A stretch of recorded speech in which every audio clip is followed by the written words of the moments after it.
Karena kematian bukan akhir dari segalanya, tapi mulainya hidup yang sesungguhnya.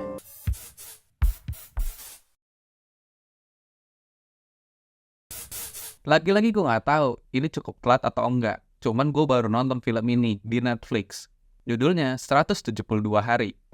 Bun? Perkenalkan saya, Amar Azikrah. Sangat tahu. kita sudah tua, pindah ke sini.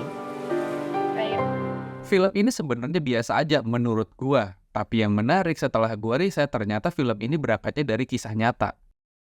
Film ini sendiri bergenre romance drama, kisah tentang sepasang suami istri yang baru menikah dan istrinya harus kehilangan suaminya pada hari ke-172. Sebelum kita masuk ceritanya, menurut gua, film yang berangkatnya dari kisah nyata cukup susah untuk membangun sebuah minat penonton untuk menontonnya. Tapi film ini cukup berhasil nih. Film ini berhasil menduduki peringkat 4 pada akhir tahun lalu dengan jumlah penonton lebih dari 3 juta. Menurut gua, untuk film yang berangkat dari true story, ini cukup berhasil. Setiap kali abang sama adek, semua masalah abang hilang. Abang bangga sama adek. Zira adalah sosok yang diperankan oleh Yasmin. Zira ini memiliki karakter pada awalnya adalah perempuan yang menikmati kehidupan dunia malam. Karakter Zira itu, she's a very strong girl. She goes through a lot, tapi dia selalu memendam semua itu sendiri. Dan sampai pada akhirnya Zira ini mendapatkan sebuah hidayah dan memiliki keinginan untuk mempelajari Islam yang lebih dalam lagi. Emang beneran? Udah yakin? Sampai pada akhirnya Zira ini bertemu dengan sosok Amr. Amr ini diperankan oleh Brian Domani. Kalau saya... Nazir Syafa. Karakter Amr ini bukan ustadz-ustadz yang di film religi biasanya. Dia masih 20 tahun, masih pure of joy, percaya diri, orangnya lucu, bercandaan. Sebelum bertemu dengan Amr, Zira ini sudah mengikuti beberapa kajian. Dan ternyata dalam kajian-kajiannya dia tidak memiliki kenikmatan dalam mengikuti pembelajarannya.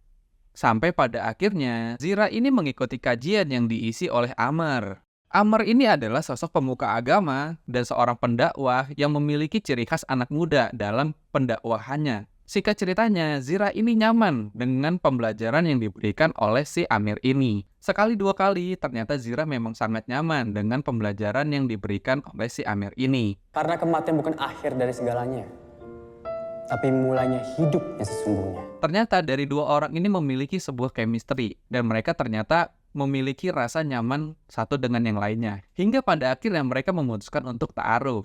Ya, kalau ngomongin tentang agama, apalagi ngomongin tentang ulama, nanti ini pasti akan terjadi. Amar mau nikah sama Zira, padahal Amar belum benar-benar kenal sama Zira. Tapi kita bisa saling kenal lebih dalam setelah ijab kabul, pacaran, setelah halal.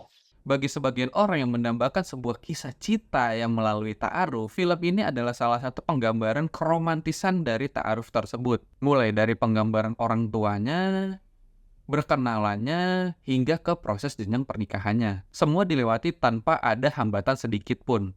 Saya terima nikah dan kawinnya Nazira Syafa Askar binti Almarhum Ziyad Ahmad Askar dengan mas kawin tersebut dibayar tunai.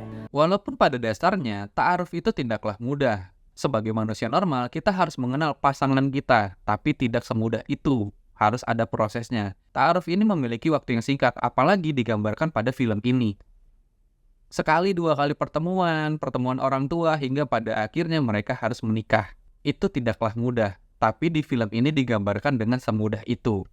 Tapi ini bisa jadi contoh, karena semua itu bisa dijalani ketika kita memang mau memilikinya. Itu adalah pesan dari film ini. Itu adalah orang-orang yang tidak menghargai kita yang tidak punya pasangan. Di atap bumi kau tarikan pulang, untuk ku bawa pulang. Kalau menurut orang-orang, film ini cukup romantis dan sangat harmonis. Cukup membuat hati orang merasa iri dalam menikmatinya karena hal-hal romantis tersebut. Tapi buat gue pribadi, gue tuh nggak menikmati itu karena true story itu susah untuk kita rubah sebenarnya. Karena ceritanya aja udah dari kisah nyata. Pasti ceritanya itu tidak akan ada penambahan. Kalaupun ada penambahan, paling tentang kondisi suasananya aja, bukan seorang karakternya. Jadi gue sebenarnya, buat gue pribadi, gue tuh nggak menemukan sebuah sisi di mana menyenangkan sebuah film ini. Durasi cukup singkat, Tapi ini adalah film yang cukup menarik untuk ditonton tanpa harus berpikir. Jika film ini hanya sebatas tontonan saja, tanpa harus dipikirkan tentang alurnya, ini adalah film yang cukup menarik itu menurut pendapat gua. Gak habis pikir deh sama anak-anak zaman sekarang. Dikit-dikit butuhnya healing. Seolah-olah cuma mereka doang yang punya masalah.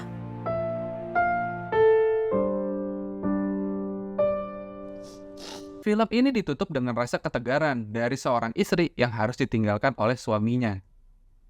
Sedih itu boleh, tapi hidup harus tetap berjalan.